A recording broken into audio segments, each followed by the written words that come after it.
પછી ત્યારબાદ એ ભેજવાળી જમીન હોય તેના પર બી જોવા મળે, સડતા લાકડા, પછી આપણા ઘરમાં કોઈ ચામડાની વસ્તુ હોય તેમાં પણ જોવા મળશે. મારી પાસે એક રોટલીનો ટુકડો છે, હું તમને બતાવીશ. એને મેં શું કર્યું કે 2 થી 3 દિવસ સુધી ભેજવાળી જમીન પર, ભેજવાળી જગ્યાએ કે જ્યાં ઉગી શકે ભેજવાળી જગ્યાએ મેં રાખ્યો, તેના પર સફેદ રૂવાટી જેવી રચના જોવા મળી. દેખાય છે? દેખાય છે? સફેદ રૂવાટી જેવી રચના જોવા મળી. સફેદ રૂવાટી જેવી રચના જોવા મળી. 2 થી 3 દિવસ મેં ભેજવાળી કે ઉભરી જગ્યા પર આને રાખ્યું હતું તો સફેદ રૂવાટી જેવી રચના જોવા મળી, સફેદ ધબ્બા જેવા જોવા મળે. તો વિદ્યાર્થી મિત્રો, આ સફેદ રૂવાટી જેવા કે ધબ્બાવાળા ભાગને આપણે શું કહીશું? ફૂગ કહીશું. તો આજે આપણે ફૂગનો જ એક પ્રકાર મશરૂમ કે તેના વિશે આપણે ભણીશું, મશરૂમની ખેતી.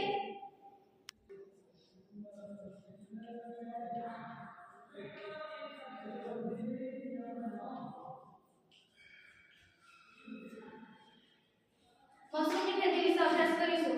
મશરૂમ આપણા ભારત દેશમાં ખાદ્ય અને અખાદ્ય બે પ્રકારની મશરૂમ જોવા મળે. ખાદ્ય એટલે કે શું? કે જેને આપણે ખાઈ શકીએ, અને અખાદ્ય એટલે જેને આપણે ખાઈ શકતા નથી. તો ખાદ્ય એ મશરૂમને આપણે કૃત્રિમ રીતે આપણે ખેતી કરીને ઉગાડી શકીએ. ભારતમાં મશરૂમની ઘણી બધી પ્રકારની મશરૂમ જોવા મળે, જેની ખેતી કરવામાં આવે એવી આપણે મશરૂમના પ્રકાર વિશે જોઈએ.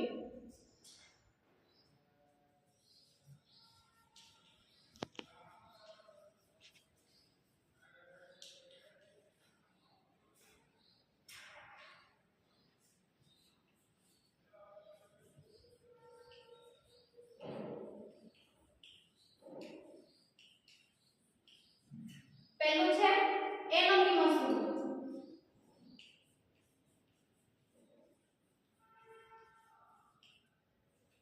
બીજું છે સિયાટેક મશરૂમ.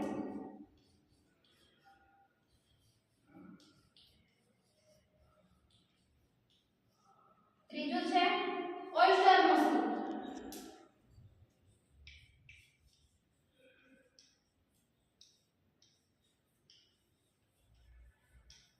ચોથા નંબર પર છે બટર મશરૂમ. જ્યારે આપણે પીઝાની અંદર ખાવા જઈએ છીએ ત્યારે ઉપર હોય છે, જોયું છે તમે, ગોળાકારની રચનાનું મશરૂમ, એને આપણે કયું મશરૂમ કહીશું? Butter mushroom.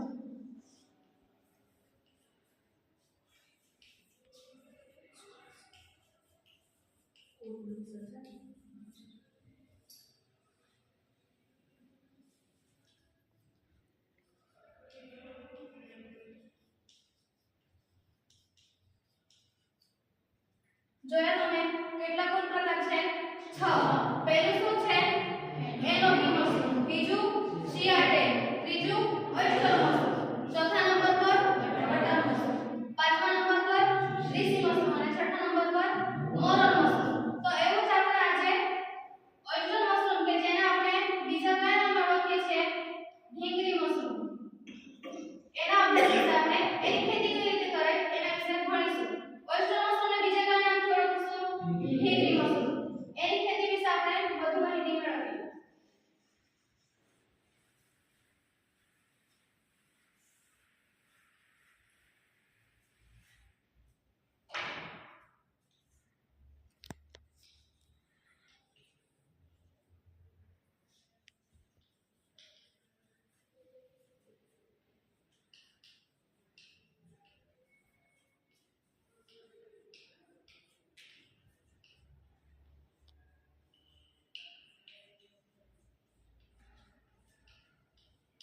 ઓયસ્ટર મશરૂમની ખેતી કરવા માટે તો આપણને સાધન સામગ્રીની જરૂર પડશે. સૌપ્રથમ તો શું જોઈશે કે બિયારણ, મશરૂમનું બિયારણ.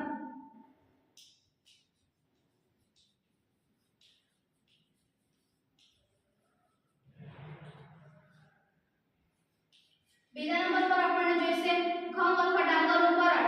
પરાળ એટલે કે શું? જે ઘઉં આપણે ઉગાડીએ એ જે પરાળ હોય છે, જે છોડ હોય છે, એને આપણે કાપીએ ને સુકાઈ જાય ત્યારે એને આપણે ઘઉં અને ડાંગરનું પરાળ લેવું.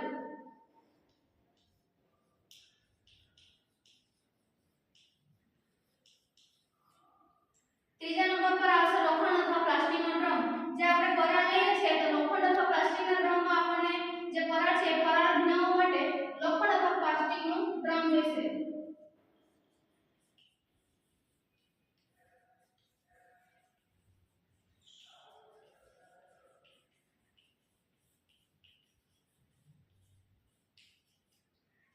ચોથા નંબર પર આપણને જોઈશે પ્લાસ્ટિકની બેગ. પ્લાસ્ટિકની બેગ કેમ કે આપણે પ્લાસ્ટિકની બેગમાં મશરૂમ ઉગાડવાના છે તેથી આપણને શું જોઈશે પ્લાસ્ટિકની બેગ.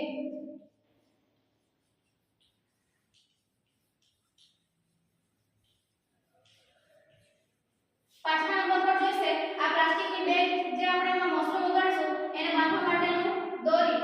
તો પ્લાસ્ટિકની બેગ બાંધવા માટે દોરી.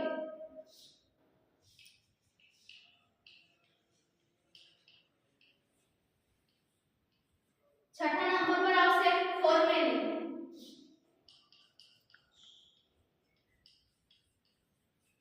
ફોર્મેલિનનો આપણે કેમ ઉપયોગ કરીએ કારણ કે આપણે મશરૂમ ઉગાડવાના છે તો બીજી ફૂગ કે બીજા બેક્ટેરિયા ના લાગી જાય એટલે આપણે ફોર્મેલિનનો દ્રાવણનો ઉપયોગ કરીશું. ફોર્મેલિન એક રાસાયણિક દ્રાવણ છે જે બીજી ફૂગ કે બેક્ટેરિયાને નાશ કરશે.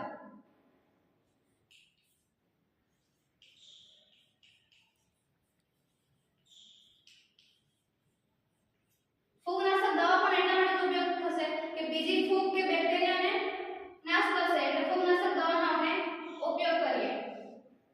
દેખાય છે બધાને મશરૂમનું બિયારણ. પછી બીજા નંબર પર શું છે ઘઉં અથવા ડાંગરનું ભરાડ. ત્રીજા નંબર પર ચોથા નંબર પર પ્લાસ્ટિકની બેગ. પાંચમા નંબર પર દોરી. છઠ્ઠા નંબર પર ફોર્મેલિન અને સાતમા નંબર પર ફૂગનાશક દવા. આપણે સાધન સામગ્રી જોઈ લીધી. હવે એની પદ્ધતિ કેવી રીતે ખેતી કરવામાં આવે છે તેની પદ્ધતિ જોઈએ.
રાખવાનું, ત્યારબાદ એને પ્લાસ્ટિકની બેગમાં ભરવાનું. હવે આપણે પ્રેક્ટિકલ કરીને જોઈએ.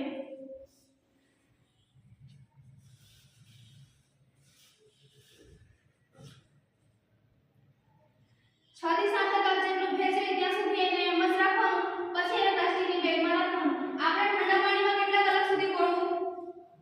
12 કલાક સુધી. અને જો એમ ના કરવું હોય તો ત્યારબાદ આપણે ગરમ પાણીમાં કેટલા સમય સુધી રાખવું? 1 કલાક સુધી.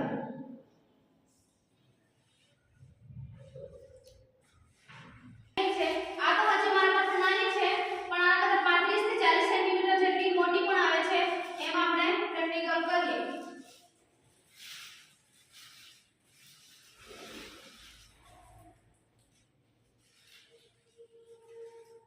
આ જે છે મારી પાસે પરાળ, એને આપણે પહેલા અંદર નાખીએ.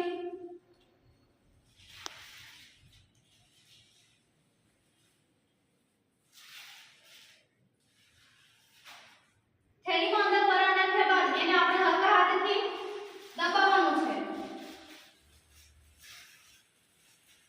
હલકા હાથે આ રીતે દબાઈ ગયા બાદ આપણી પાસે જે બિયારણ હોય એને આપણે અંદર નાખતા જવું. આ જે બિયારણ છે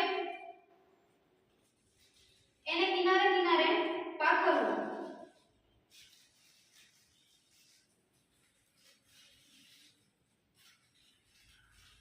આપણે બિયારણને વચ્ચે કેમ ન નાખીએ? કારણ કે એના પાસે વચ્ચે કેમ ન નાખીએ? કારણ કે આ પરાળનો હજુ બીજો થર આના પર આવશે તો વચ્ચેની ફૂગ આપણે જે બિયારણ છે એ બગડવાની શક્યતા રહેશે. પરંતુ જે આપણને આવી રીતે પેકિંગ કરીને આપેલું બિયારણ છે એ આપણે પહેલેથી ખોલી દેવાનું નથી. પહેલેથી ખોલી દેશું તો શું થશે? બહારનું હવામાન અને બેક્ટેરિયા અંદર ભરાઈ જશે, એટલે બિયારણ શું બગડવાની શક્યતા રહે. જ્યારે આપણે આ થર કરીએ ત્યારે જ આપણે આ થેલીને ખોલવાનું. એટલે શું થશે કે બિયારણ બગડશે નહીં? બગડે. એટલે કે આપણે બિયારણને કિનારે કિનારે થર કરી ત્યારબાદ શું કરવું? ફરીથી આપણે આ પરાળનો થર કરવું.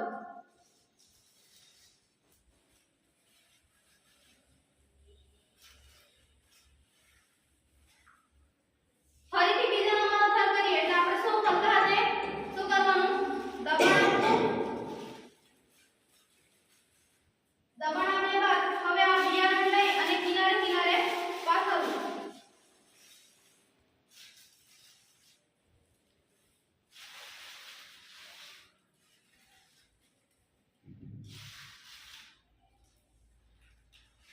ફરી શું કરો? પાછું જેટલું પણ આપણા પાસે પરાળ હોય એનો પાછો થર કરવું.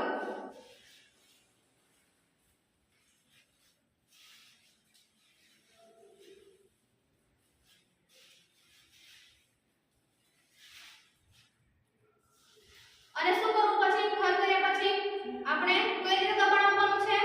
હલકા હાથે. હલકા હાથે દબાણ કરીને શું બિયારણ ક્યાં નાખવાનું છે? આપણે કિનારે. વચ્ચે કેમ નહીં નાખવું?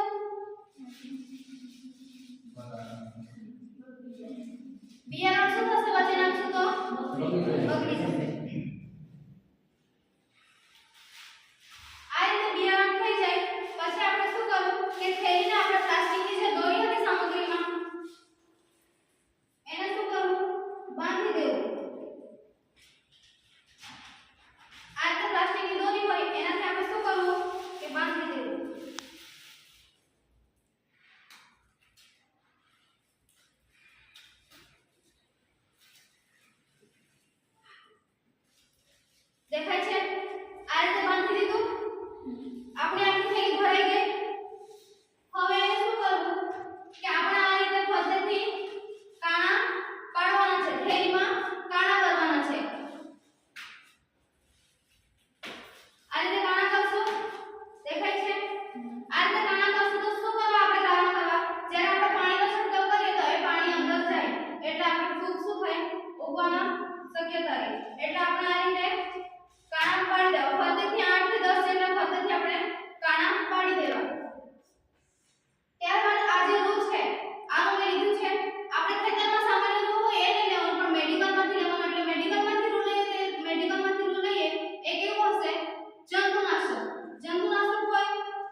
જેટલા પણ નાના કરે છે એમાં પદ્ધતિ આપણે એનું ભરી દેવું. હવે આપણી થેલી તૈયાર થઈ ગઈ. પછી આપણે એના પછીની પ્રક્રિયા કઈ રીતે કરશું એ ડિઝાઇન દ્વારા સમજીએ.